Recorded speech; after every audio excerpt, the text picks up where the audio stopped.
Hey everybody, welcome back to the channel. Thanks for joining me. Today we're going to do my top 5 most disappointing and also my top 10 action figures for 2023. Typically these are figures that I did buy. I didn't review them on the channel for the most part, but they are definitely additions to my collection for 2023.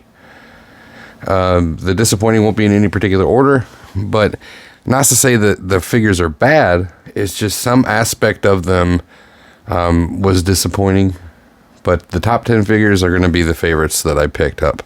So these aren't going to be Transformers. I'm going to do a separate video for that. So this is just action figures that I picked up.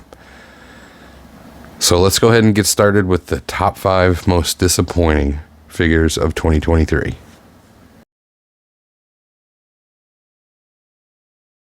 Starting out with the bad, we have G.I. Joe Classified Mad Marauders Barbecue.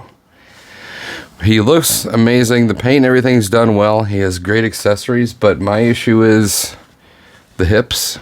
They don't seem to quite fit right, in my opinion. They're always wanting to use the drop down whenever I move them, and I find myself having to shove them back up without any effort to move them. It's just makes them unsteady on my shelf, and it's just it's disappointing. So makes my number 5. Number 4 is the Hasbro Raiders of the Lost Ark Indiana Jones figure. He has great articulation. He looks good, but for me, it was just disappointing. Some aspects of, for example, the clasp to hold his whip doesn't fasten in. It would have been nice if we had some way to remove the jacket to give him a look of the calmer portions of the movie. But overall, he's okay. Just a little bit disappointing. My number 3 on the most disappointing list is G.I. Joe Classified Dreadnought Gripper. He's not as bad as Buzzer, but just due to the issues with, say for example, his vest, once you put an accessory in the back, it wants to pull back, almost giving the appearance of choking him. And the glasses. Why they chose to give them to us loose, I don't know. I would have preferred either just a head with the glasses molded in rather than painted eyes, or a separate head. But yeah, that's the reason for him being on my most disappointing list. Number 2 on the list. Another G.I. Joe Classified. This time it is their Lieutenant Falcon. And this one comes down to paint and sculpt. So, for example, the shirt shouldn't be that shiny. It's like it's been glossed, which is interesting. Same goes for the knee pads. There's just, the colors are off because of how shiny it is. But probably for me, the biggest issue is the head sculpt. Too soft to paint, doesn't fit the character. It just doesn't look like Falcon. Let me know if your copy is any better, because mine, it's an okay figure. It's just the coloration of the face sculpt are pretty bad. And my number 1, this one actually does take the top spot. G.I. Joe Classified Dreadnought Buzzer. Accessories are good. The sculpting is okay. My issue is he has some severely loose joints, especially this ankle here. I mean, it just wobbles without any force. But the biggest problem, the goggles. I don't know if it's just mine, but if you look, you can even see that the earpieces on the goggles are not even the same length. It's pretty ridiculous, to be honest. Definitely a oversight. They don't stay on. I'm definitely going to glue these on. But yeah, loose joints and horrible, horrible glasses. That makes him my number one most disappointing figure of 2023.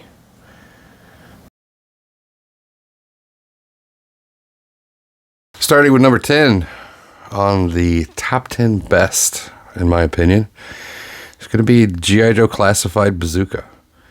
Definitely a very active part of the cartoon, and they did an outstanding job getting us this character. Articulation, paint, and everything is pretty spot on. Just a few minor issues, shiny in places where it's weird, but overall, a really good figure.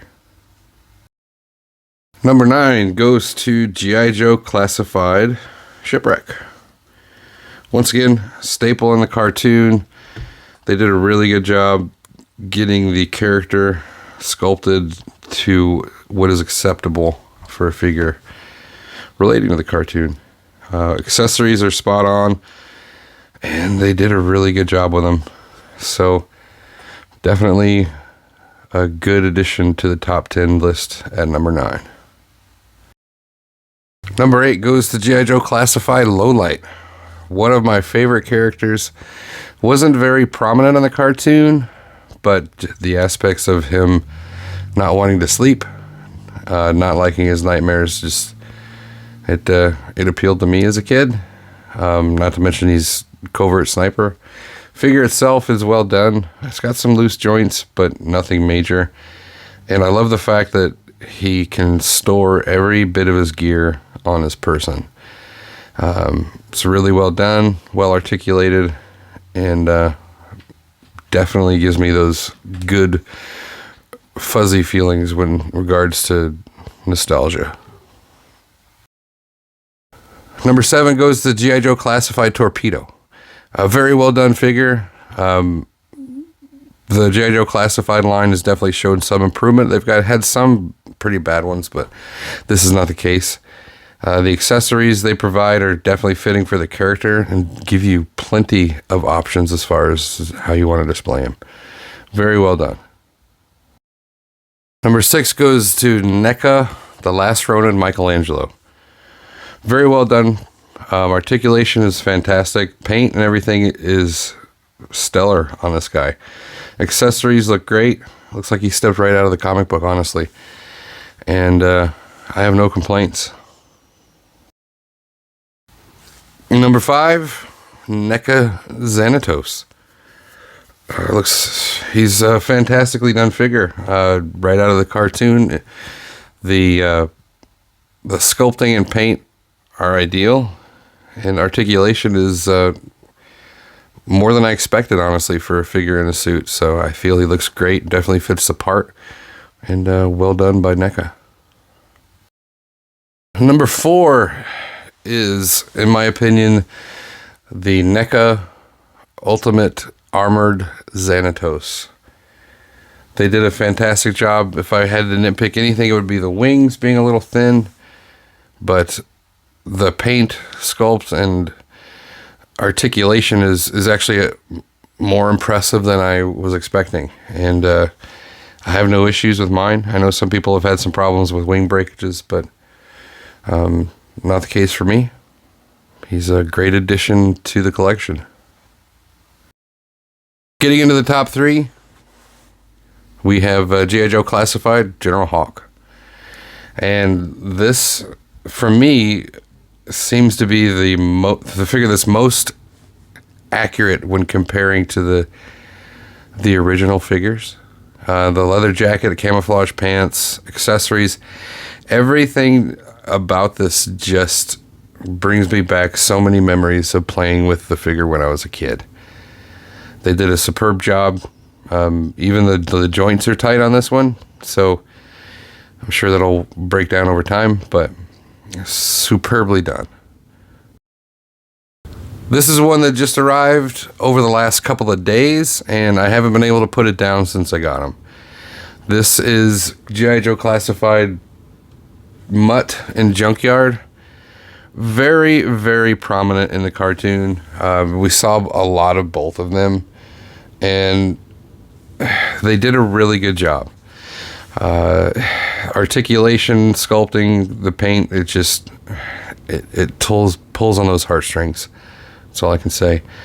I want to try and see if I can get the vest off of Junk, because he really didn't have one at all in the cartoon. He just had a leash. So we got that to look forward to. But overall, an amazing figure, and definitely something I'm excited to have in the collection. My number one pick for 2023 is the Ramen Toys Red Gullwing. And this is such a good figure and car. It's done amazingly well. Ramen Toys is providing us with the toys that nobody else is, and you can see the love for the 80s toys in every release. I've got the Great White on order, so I'll get that sometime early this year. Definitely looking forward to reviewing that and putting it up on the channel. They've done an amazing job with the paint. The figure itself looks fantastic. The functionality with the working seat belts, the sliding seats in the car, the spring mechanism for the doors, all the Tampo paint, and I can go on and on. They did a superb job with this. So Ramen Toys, keep up the good work. Keep getting us what we've been wanting and asking for. You've done a superb job. And here they are all together. 2023 has been an amazing year for action figures and Transformers as well. Keep an eye out for my top 10 and top 5 most disappointing Transformers for 2023. Be working on that soon, so you have that to look forward to. As always, thank you for watching, and I will see you again next time.